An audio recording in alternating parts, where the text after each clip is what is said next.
সমর্থন দিয়েছেন। এবার বাংলাদেশ জামাতে ইসলামীকে নয়, এবার এই দেশের মুক্তি পাগল মানুষের 10 দলের একটা ঠিকানা, সেই ঠিকানাকে আপনারা ভোট দেবেন ইনশাআল্লাহ। আমরা একা বাংলাদেশ করতে পারবো না। আমরা মনে করি ঐক্যবদ্ধ জাতিকে ঐক্যবদ্ধ করেই বাংলাদেশ করতে হবে ইনশাআল্লাহ। ইনশাআল্লাহ আমরা ঘোষণা করেছি আল্লাহ আমাদেরকে কামিয়াবি দিলে, সফলতা দিলে আমরা কাউকে বাদ দিব না। আমরা সবাইকে বলবো আসেন মিলেমিশে আমরা বাংলাদেশ গড়ে তুলি। ইনশাআল্লাহ। 3টা শর্ত শুধু মেনে নিতে হবে। নাম্বার 1, কোন দুর্নীতি নিজে করবেন না এবং কোন দুর্নীতিবাজকে বগলের নিচে আশ্রয় দেবেন। নাম্বার 2, গরিব ধনী সকলের জন্য, নারী পুরুষ সকলের জন্য, সকল ধর্ম সকল বর্ণের মানুষের জন্য ন্যায় বিচার নিশ্চিত করা হবে এবং সেই বিচার হবে সকলের জন্য সমান। সেই বিচারে কেউ রাজনৈতিকবিদ হিসাবে হস্তক্ষেপ করতে পারবেন না। বিচার বিধান হবে সম্পূর্ণ স্বাধীন, আর বিচার হবে ন্যায়ের ভিত্তিতে, কোনো বেহিসাবে বিচার আর বিকিনি হবে না।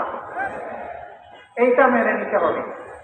3 নম্বর, 54 বছরের বস্তা পচা রাজনীতি, যেটা দুঃশাসন আর দুর্নীতিতে দেশকে ডুবাই ফেলেছে, চাঁদাবাজদের রমরমা ব্যবসা আর জনগণের যান যাওয়ার উপক্রম, এই সব কিছু বদলাতে হলে, বৈষম্য বদলাতে হলে, অঞ্চলে অঞ্চলে বৈষম্য, ব্যক্তিতে ব্যক্তিতে বৈষম্য, পরিবারে পরিবারে বৈষম্য, গোষ্ঠীতে গোষ্ঠীতে বৈষম্য, দলে দলে বৈষম্য, সকল বৈষম্যের আমরা কবর রচনা করতে চাই। এই জন্য প্রয়োজন সংস্কারের সকল প্রস্তাব গণভোটে দেওয়া হয়েছে, সেই গণভোটে হা দিয়ে গণভোটকে পাস করাই দেওয়া। আপনারা গণভোটে হা দেবেন? আর কিসে হা দিবেন? 10 মিলি পরিকাজ, তাতে নাই কোনো লাভ। জনগণের বিজয় হবে ইনশাআল্লাহ। ইনশাআল্লাহ। কোনো একক দলের কোনো শাসন আমরা চাচ্ছি না। আমরা এখন জনগণের শাসন চাই।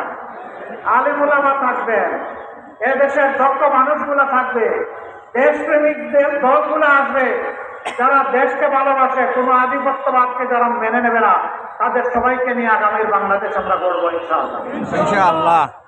সেই দিনটার জন্যই জাতি অপেক্ষা করছে। দফায় দফায় অনেককে সুযোগ দিয়ে আপনারা দেখেছেন। এবার একটু ওই মানুষগুলাকে সুযোগ দেন যারা নিজেরা চাঁদাবাজি করে না, বরঞ্চ চাঁদাবাজদেরকে রুখে দেওয়ার জন্য শপথ